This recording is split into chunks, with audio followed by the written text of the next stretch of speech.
하나님께서 이스라엘 백성들을 에집트에서 구출을 해서 가나안 땅에 들어가도록 조치하셨습니다.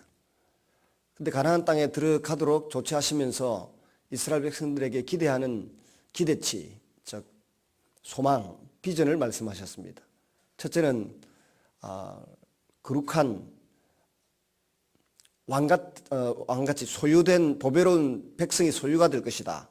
하나님의 보배로운 소유가 될 것이다. 둘째는 거룩한 제사장 나라가 될 것이다.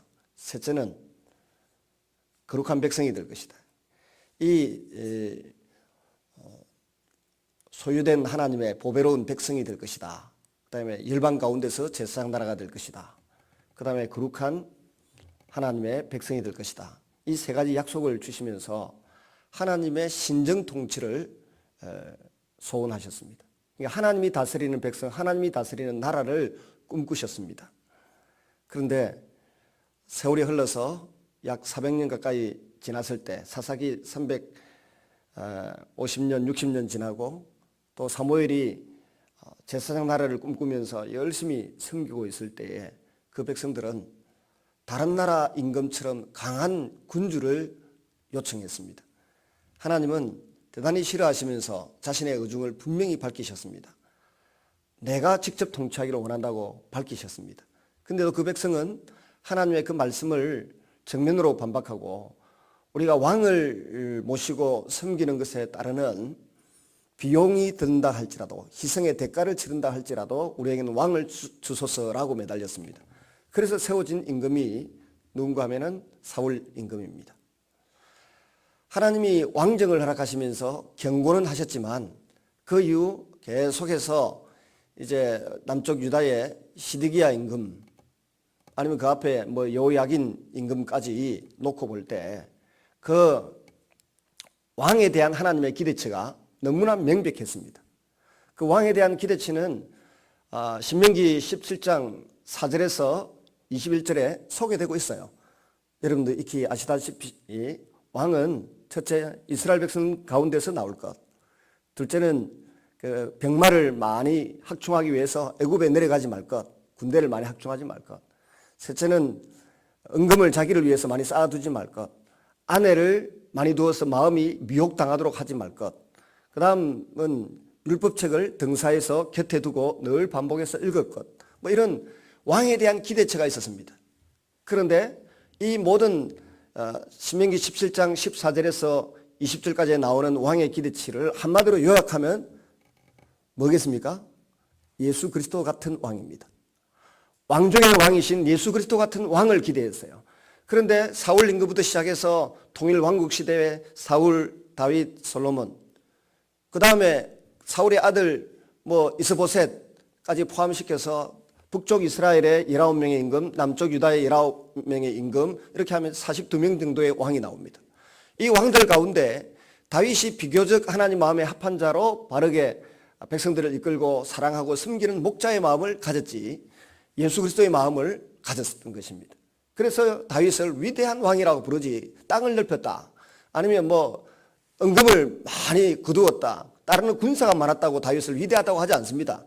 다윗의 생의 마지막 부분 가서도 보면 나와 내 아비 집은 범죄하였지만 이 양무리는 무슨 죄가 있길래 이들을 이렇게 죽이십니까? 7만 명이 죽어나갈 때 전염병이 감돌아서 다윗 자신의 죄 때문에 전염병이 감돌아서 그 이스라엘 백성의 예루살렘을 제외한 모든 전역의 환자가 7만 명이 죽어나갈 때에 다윗이 한 그 고백을 보십시오.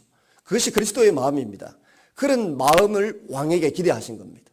근데 이 42명의 왕이 지나가는 동안 한 명도 예수님처럼 제대로 한 사람이 없다는 것입니다.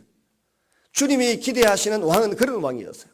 예수님처럼 가난한 자와 함께하고 우는 자와 함께 울고 병든 자를 치유하고 그들의 아픔을 감싸는 그 예수님을, 그런 왕을 기대했는데 첫 번째 임금이었던 이 왕정 500년 기간 동안 첫 번째 임금이었던 사울부터 하나님의 기대치에 부합하지 못하는 왕인 사울이 등장한 것입니다. 그 사울의 최후를 오늘 우리가 본문에서 보고 있습니다. 성경의 큰 숲에서 작은 부분을 보아야 성경이 제대로 이해가 됩니다. 사울에게 기대했던 왕은 예수 그리스도 같은 그 냄새를 풍기는 왕이었습니다. 근데 사울은 처음부터 하나님 앞에 등장할 때 별로 아름다운 모습을 보이지 못합니다.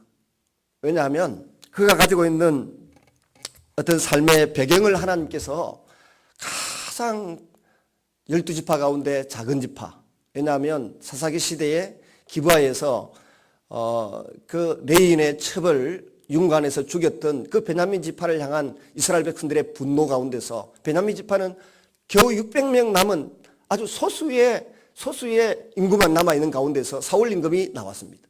다른 데는 군사를 내어도 수만 명씩 낼 때, 최소한 3만 명 이상 낼 때 그들은 전체 인구가 600명만 남았습니다. 그래서 또 여자들까지 다 죽여버렸기 때문에 아내 600명을 구해주기 힘들어서 나중에 200명은 어디서 보삼해오고 했지 않습니까? 그래서 만들어진 이 베냐민 지파, 가장 작은 지파. 그 가운데서도 사울 자신의 표현을 빌리면 그 중에서도 제일 작은 그 집안에서 제일 별 볼 없는 나 같은 사람을 임금으로 세우려고 하십니까? 왜 그랬을까요? 목에 힘주고 폼 잡을 건덕지기가 근거가 없다는 것입니다. 사람은 자기가 누군지를 알아야 되는데 자기가 누구인지를 잘 모릅니다. 그래서 사울같이 아무것도 가진 것 없는 사람 가운데서 하나님이 왕으로 이렇게 쏙 뽑아가지고 세워놓았으면 철저하게 하나님 중심으로 하나님을 높이고 하나님의 이름을 힘입어서 살 줄로 알았습니다. 첫 말은 그래 했습니다. 백성들이 또 불량배들 가운데서 아이고 저까지 게 왕이냐 할 때도 기분이 나빠도 잠잠하게 참고 자기 때를 기다릴 줄 아는 겸손한 출발을 할 수 있었던 배경에는 바로 사울의 집안 배경이었습니다. 그 겸손함을 하나님이 기대했습니다. 오늘날도 주님은 우리를 어떤 사람 가운데서 뽑아내셨습니까? 자신을 알아야 되는데 뭐 있는 것 같은 집안에서 뽑아낸 게 아니에요. 아무도 없고 스스로 자기를 볼 때 죄인 중에 개수같이 느껴지고 스스로 자기를 볼 때 부끄러워서 고개 들 수 없는 자화상을 가진 사람들을 하나님이 구원의 은혜, 십자가의 은혜를 깨닫게 하셔서 하나님의 자녀로 삼으시고 사역자로 부르시고 직분자로 부르십니다. 내가 될 수 있다라고 하는 가능성을 두고 있는 사람들을 여러분 직분자로 세우려고 하지 않았어요. 저는 근사님 투표를 앞두고 여러분 둘러보시고 새벽기도 안 나오는 사람 아예 빼세요. 주일 나가는 시간도 이야기할 거예요. 하나님 앞에 기도를 한다고 하는 것은 자기 부족을 너무나 철저하게 느끼기 때문에 이 부족함을 극복하기 위해서 간절히 주님께 매달리는 사람들이에요. 그 매달림 없는 사람들이 직분을 받아 놓으면 교만방자해서 교회를 집어삼키고 사람들의 영혼을 갈취하고 잡아먹는 사람들이 되는 겁니다. 직분자는 하나님을 섬기고 하나님을 두려워하고 하나님께 매이고 하나님의 이름으로 하나님의 마음으로 성도들을 섬기는 충성된 일꾼이어야 합니다.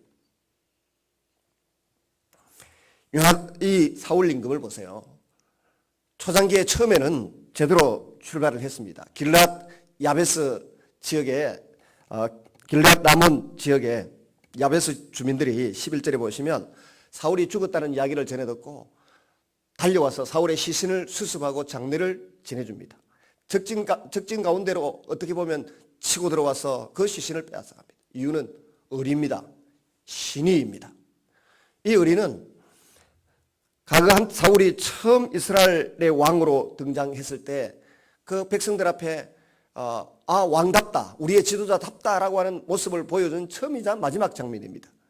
길랏 야베스 지역에 암몬 사람들이 공격해 들어와서 그들의 생명이 위태로웠을 때 사울이 나를 따르는 자 따르라 해서 몇몇 지파를 거느리고 가서 군대를 거느리고 가서 구해 주었던 그 은혜를 잊어버리지 않고 변망덕하지 않고 그 시신을 수습해 주는 은혜를 보답하고 있습니다. 다윗이 이 사실에 대해서 크게 칭찬하고 길랏 야베스 사람들의 품격을 높여주는 일을 며칠 안 가면 나옵니다. 사무엘하에 나옵니다. 여러분, 우리 자신을 돌아볼 때 하나님께서 우리를 직분자로 부르셨어요.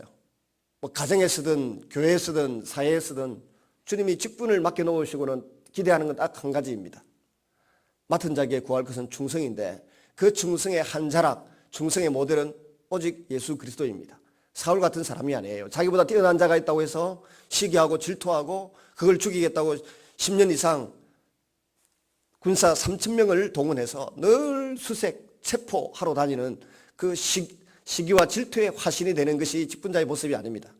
내게 주신 직분과 내게 주신 능력을 가지고서 자기 자신이 누구인가를 알고 대신 하나님의 이름으로 하나님의 사랑을, 하나님의 마음을 전달하라고 하는 사람들이 직분자가 취해야 할 도리이고 자세입니다. 오늘 본문에 보면 사울이 그 직분에 충실하지 못하고 블레셋 대군을 꼼짝 못하게 하고 벌벌 떨게 하는 자기 사위이자 차기 왕인 다윗을 마치 벼룩 잡듯이 뒤지고 개구리 몰이 하듯이 몰이해가지고 사냥개가 마치 사슴 잡으러 다니듯이 몰이해서 저 블레셋의 아기스 왕에게 투항하도록 만들어 놓고 이제는 그 블레셋을 감당할 수 없어서 스스로 죽임을 당합니다. 그래서 생명의 삶, 여기 우리 책에 보면 자승자박 이렇게 했습니다. 얼마든지 다윗은 사울이 천수를 누리고 난 이후에 조용히 왕위에 등극할 수 있는 인물과 심성을 가진 사람이었습니다. 그런데 그 인물과 그 심성을 여러분 보여주지 못하고 비교와 시기와 질투로 그런 사람은 적진에 투항하도록 만들어 놓고 그 적을 감당하지 못해서 비참하게 그 적 앞에서 활에 맞고 그 적 앞에서 스스로 자살하는 그런 안타까운 모습을 보여주고 있습니다. 우리는 매일 성경을 읽습니다. 매주 성경을 읽고요. 한국에도 보니까 하루에 1시간 이상 성경을 읽는 사람들의 퍼센테이지가 제법 되더라고요. 그런데 그 성경을 읽는 목적이 뭡니까? 성경의 인물들처럼 제대로 믿음을 가지고 살기 위해서이고 때로는 성경의 인물들처럼 하나님 앞에 그런 죄를 저지르지 않고 하나님 주시는 마음과 은혜를 따라 순종하며 살기 위해서입니다. 오늘도 저와 여러분 속에 사울과 같은 그런 자세가 자리 잡지 않고 다윗과 같은 마음이 자리 잡을 수 있기를 주님의 이름으로 축원합니다. 다윗의 마음으로 참 다윗 자신에게 주셨던 은혜와 그 사랑을 죽는 그날까지 잊어버리지 않고 잠시 잊었어도 다시 금방 회복해서 주의 은혜를 구하는 그런 사람, 은혜롭게 주님의 마음을 가지고 쓰임받는 그런 사람들이 될 수 있기를 주님의 이름으로 축원합니다. 기도하겠습니다.